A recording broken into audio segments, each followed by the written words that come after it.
Don't get cocky just because you're going to be section manager. If you don't want to break up, then you should be prepared for what's to come. When I checked the facts, Manager Yamada told me this with a fierce look on his face.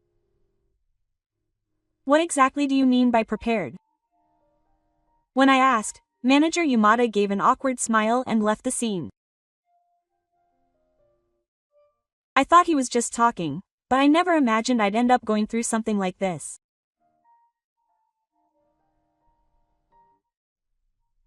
When I got a call from a colleague and headed to the garage, the president called out to me as I saw my car standing there in a terrible state. Matsumoto, call the police right now. The police? But I hesitated, so the president told me to call the police again. As a result of calling the police as the president had told me, the manager ended up going to hell himself.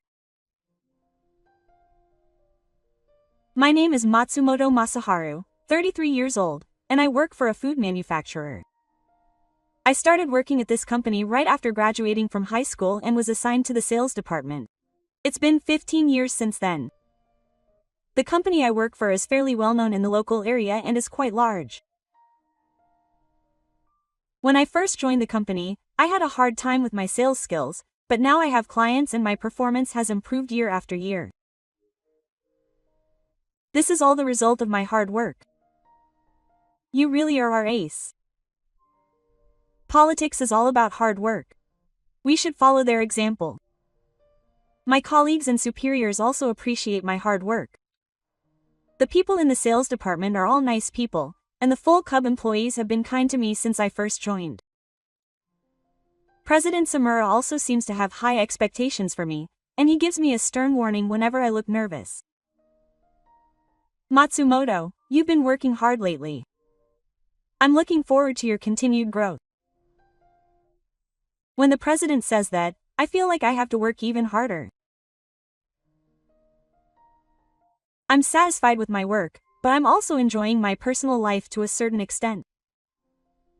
I've been dating a woman named Lisa Tamura, who works in the planning department of the same company, for about a year now. Lisa is 26 years older than me, 7 years younger than me, and she's beautiful and kind. She's said to be the most beautiful woman in the car, and there are quite a few employees who are after her.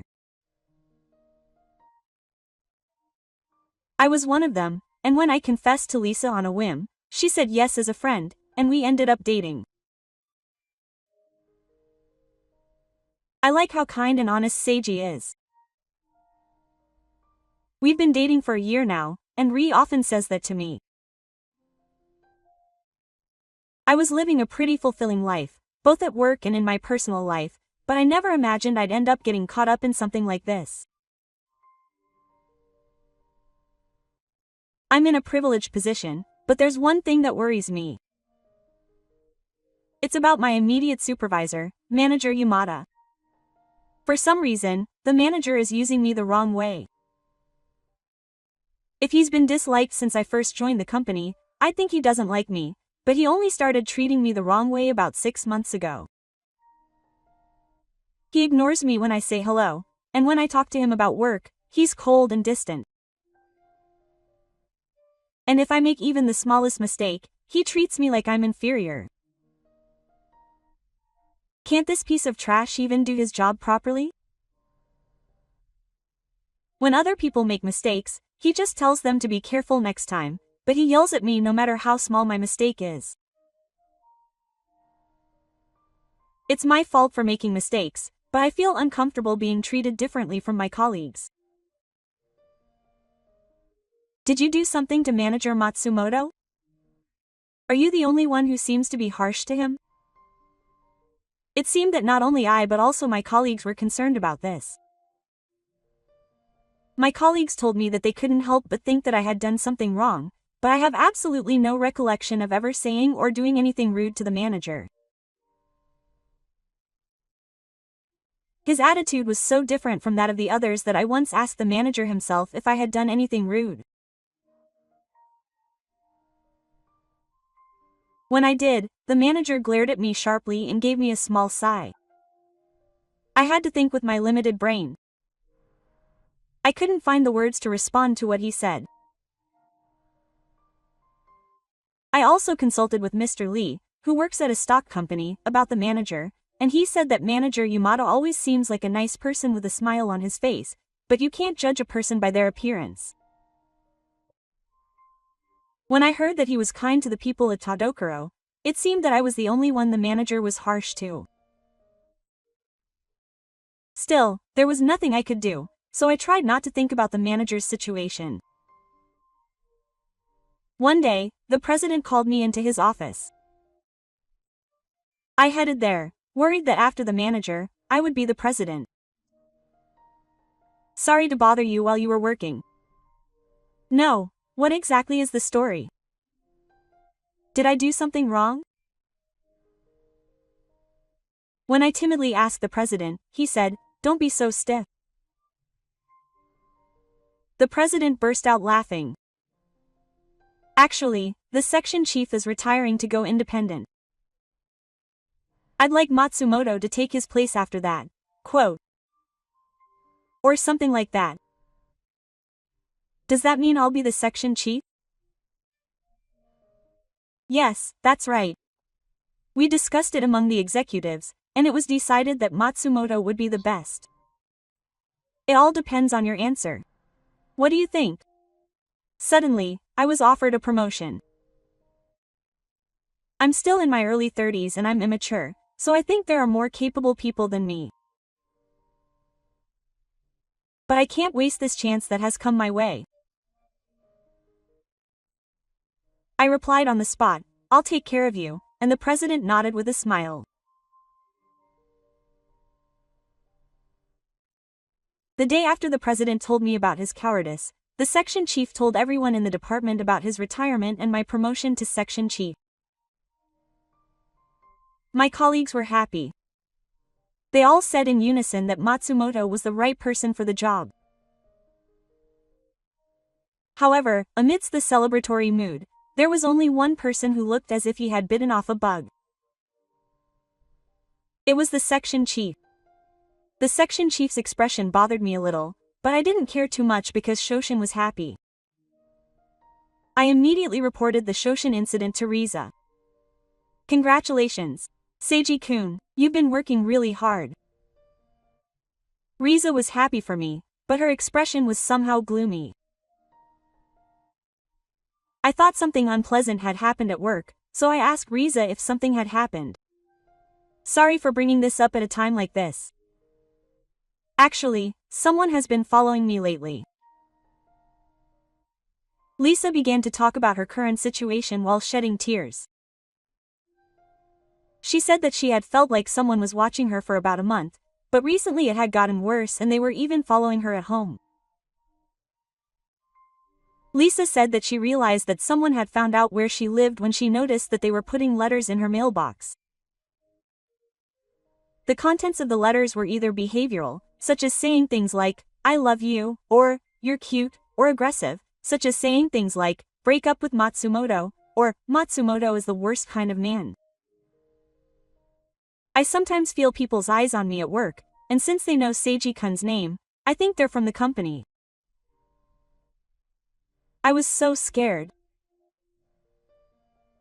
I gently embraced Lisa, who was covering her face and shedding tears. "Don't worry, I'll definitely protect you." Lisa nodded deeply in my arms. Since Lisa's home address had been discovered, I couldn't send her home. With that in mind, I decided to live with Lisa for a while, and spend as much time with her as possible, even during the period of confinement. I thought that would make Lisa feel more at ease. However, just as I was thinking about this, a mishap occurred. The section chief, who had been ignoring me up until now, suddenly started pushing a huge amount of work onto me. And it was right before his turnover. A section chief should be able to eat this much for breakfast. Finish it like a beast. When the section chief said that, I couldn't refuse, so I had no choice but to work overtime to finish it. Since that meant I couldn't go home with Lisa, I made sure she went home with a colleague. When I spent money with a colleague, I was still followed, so I was scared to go to work. When Lisa pleaded with me like that while crying, I felt like I had to do something to help her. While I was thinking about what I could do for Lisa, I came up with a plan. As the closing time approached and employees began to leave and head home one after another, the manager, as usual, came to dump work on me. After confirming that the department manager had left, I left the department with only my smartphone and wallet in hand and headed for the lobby. As I waited hidden in the lobby, Lisa and her colleagues got off the elevator. The plan I came up with was to follow Lisa as well. I figured that if I followed Lisa, I would naturally be able to identify the culprit. And here's what my plan was. As Lisa and her colleagues left the office, a man who had been hiding in the shadows like me followed Lisa and the others out of the office. The man was a familiar face, the same man who had been with me just a moment ago. The reason the manager had followed Lisa and the others was because he was the manager. As I followed them out of the office, as expected, the manager was following Lisa and the others while maintaining a certain distance from them. I didn't understand why the manager was following Lisa, but it was clear that he was poking fun at her. I used my smartphone to hail a taxi with the person I was with and send a message to Lisa. She immediately checked the message, followed my instructions and hailed a taxi, got in with her colleague, and left the place. The manager also hurriedly tried to hail a taxi, but couldn't catch one, and he trampled on his own feet on the spot. After confirming that Lisa had escaped safely, I rushed back to the office because I had some work to do. The next day during lunch break, I called the manager separately. There was no guarantee that he would come, but he showed up looking listless. "What are you trying to do by calling me out here?"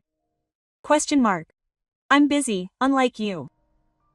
As soon as he came to the room, the manager started to get rude to me. "Manager, I have something I want to ask you. Why are you following Lisa Tamura from the planning department?" When I asked him that, he said, "What are you talking about?" There's no way I would do something like that, but I showed him a photo of the manager trampling on his own feet that I had taken with my smartphone the day before. Perhaps he thought he couldn't get away with it. The manager gave me a small chuckle and said something outrageous.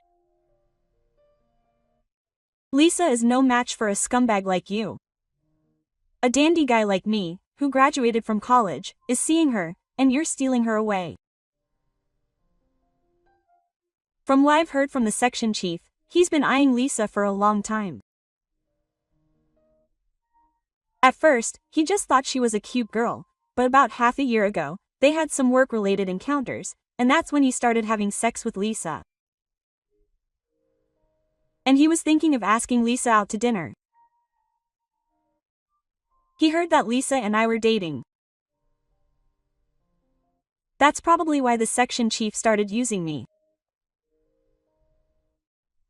But why he started hitting on her now was a mystery. When I asked the section chief about it, he said it was to make me break up with him. He was trying to make her look younger by any means necessary, but you got in the way, he said in a loud voice. It made me shiver when I thought about what would have happened if Lisa hadn't consulted him and had kept her to herself. What are you thinking about a girl who could be your daughter? What's wrong with Lisa? There's a 20-year age gap between Lisa and the section chief. I can't help but think it's crazy to make advances on someone who is as old as my father. Age has nothing to do with love. I'm definitely better than a guy like you. Break up with Riza already.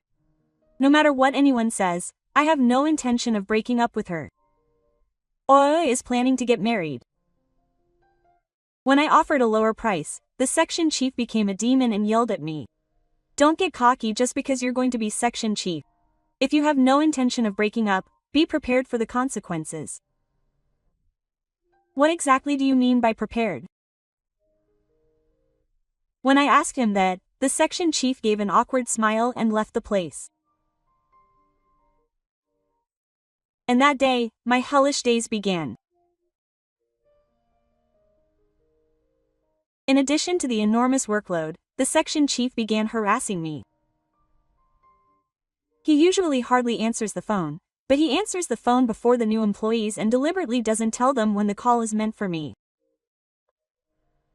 I can't count the number of times I've been told off by the other party because of this. He also harasses me in small ways, such as telling me different meeting times. The manager's harassment doesn't stop at the office. Recently he's been sending me unnecessary messages telling me to break up with him, and talking about my locker. I've mercilessly told him to stop over and over again, but he just keeps saying it's his fault for not breaking up with me, and he refuses to stop.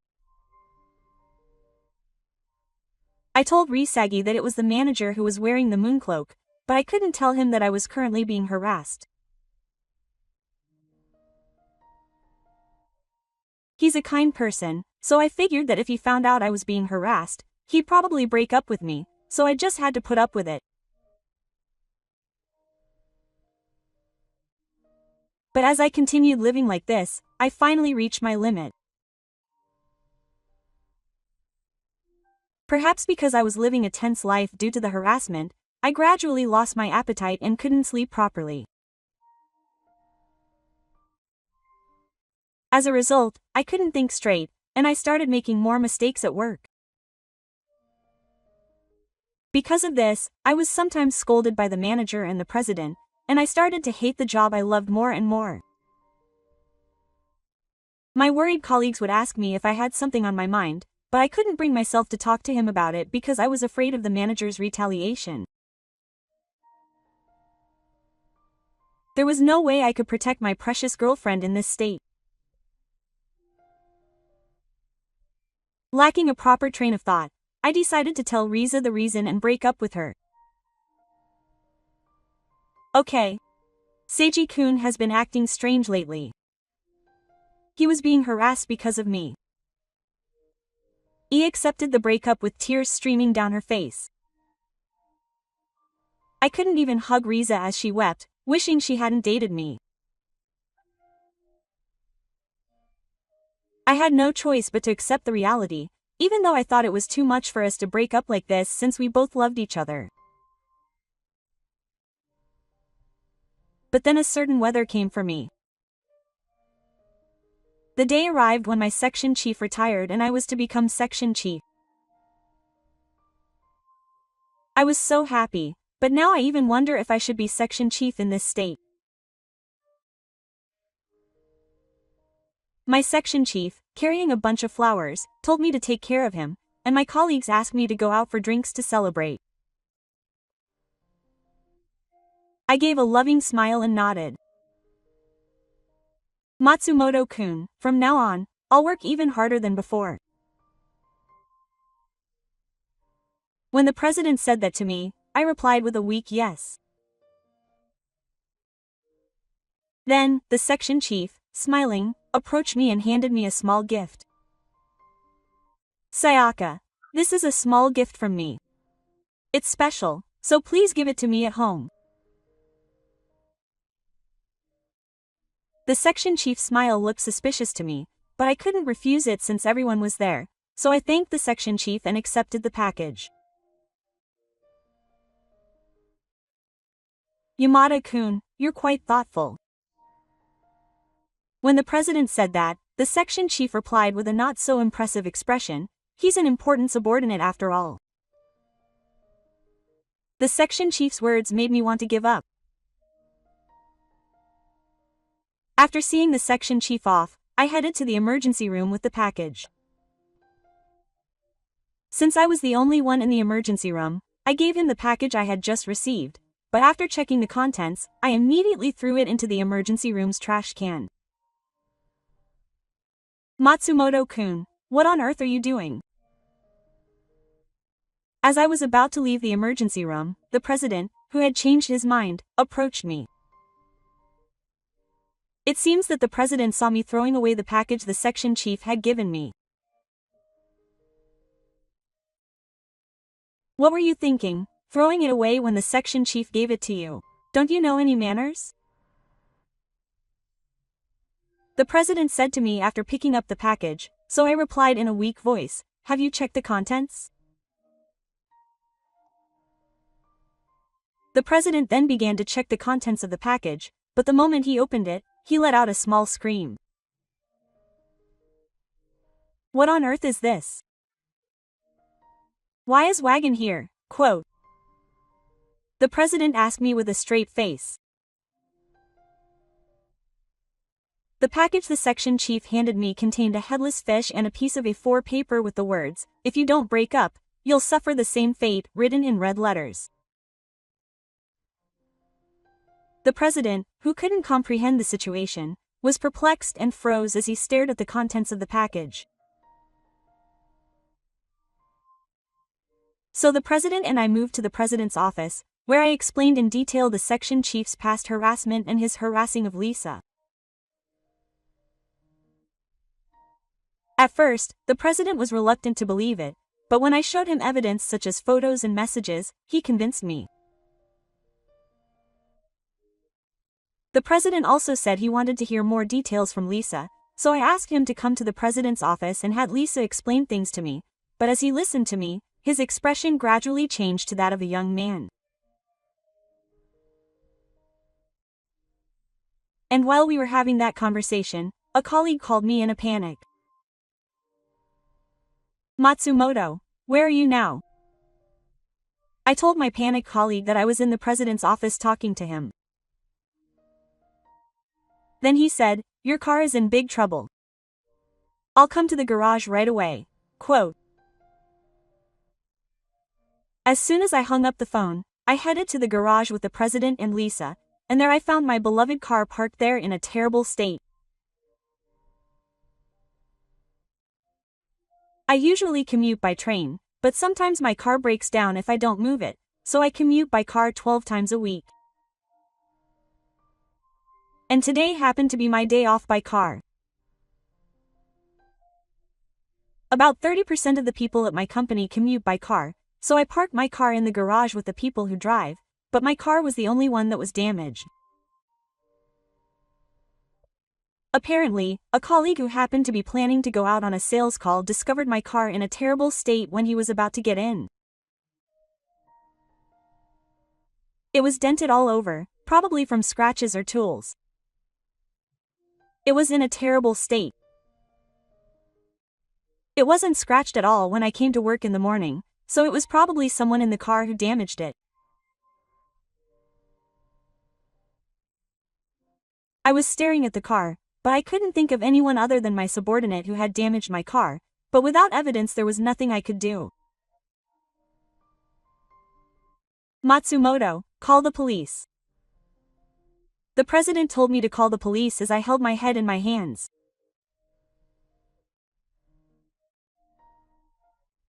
However, I thought the police wouldn't take action without evidence since the evidence was on the president's premises, so I was about to tell the president, but he said, just call them right away. The president said that firmly, so I called the police from my smartphone. The police arrived in about 10 minutes, checked the scene, and completed various procedures.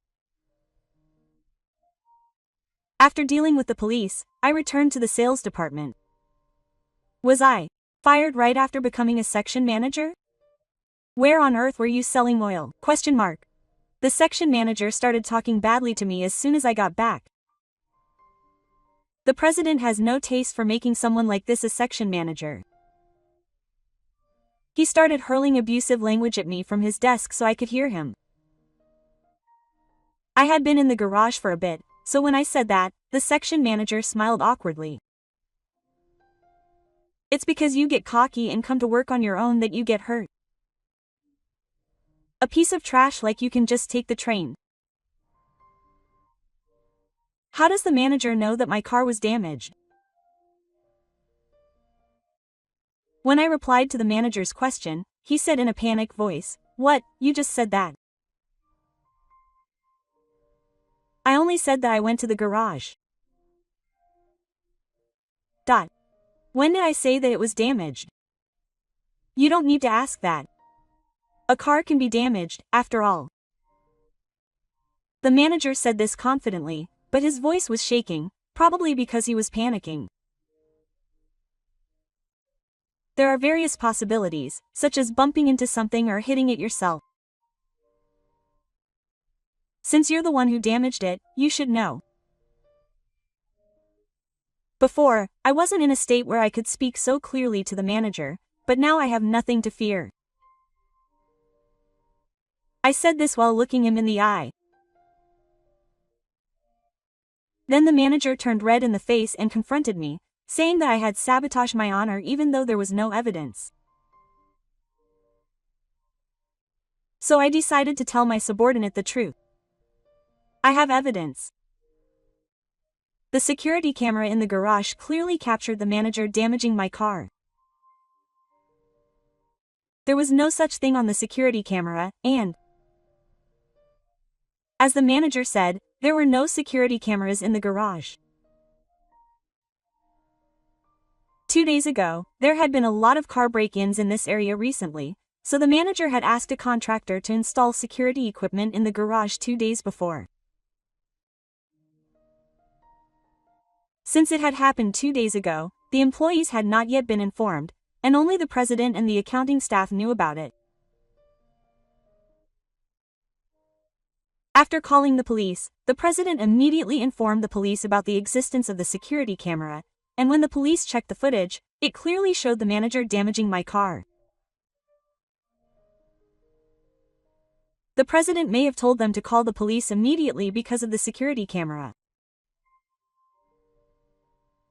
When I told him this, the manager suddenly became quiet. He probably never dreamed that I had evidence withheld. I decided to ask the manager, who looked a little pale, why he had done it. Why did you do this? Didn't you think that the police might be called?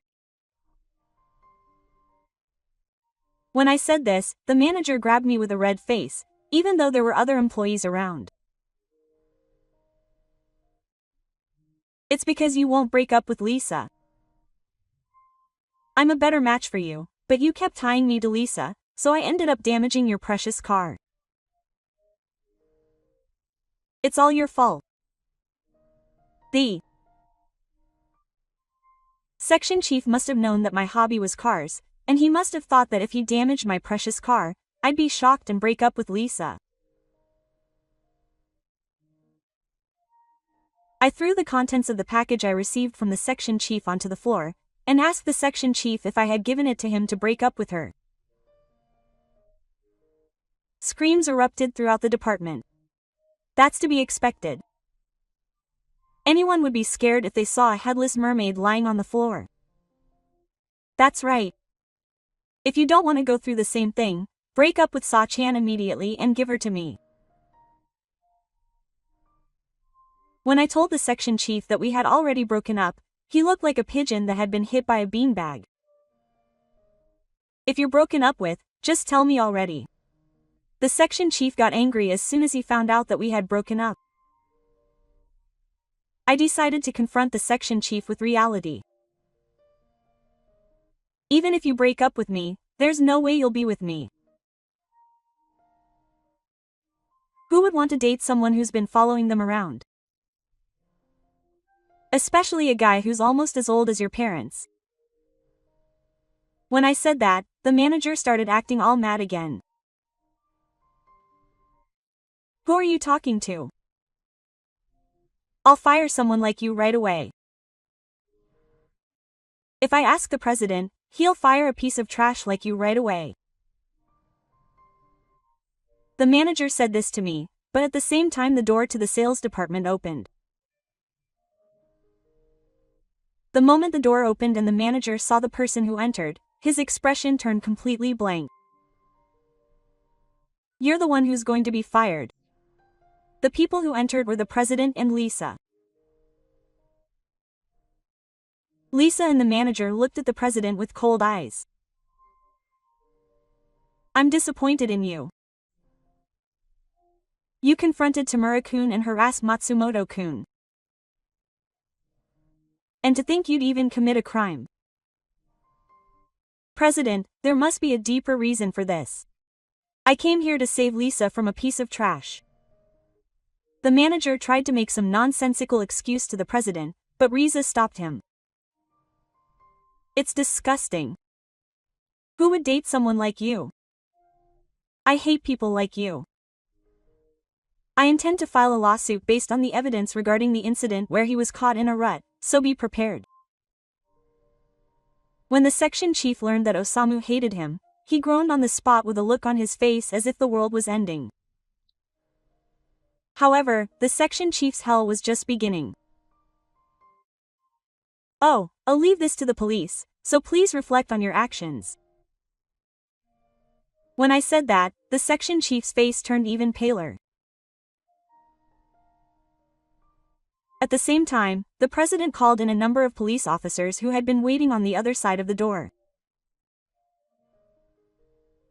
Surrounded by police officers, the section chief began to lash out at them. As a result, the section chief, who had been charged with obstructing public duties, was carried away by the police. Seeing the section chief like that, I felt a little relieved.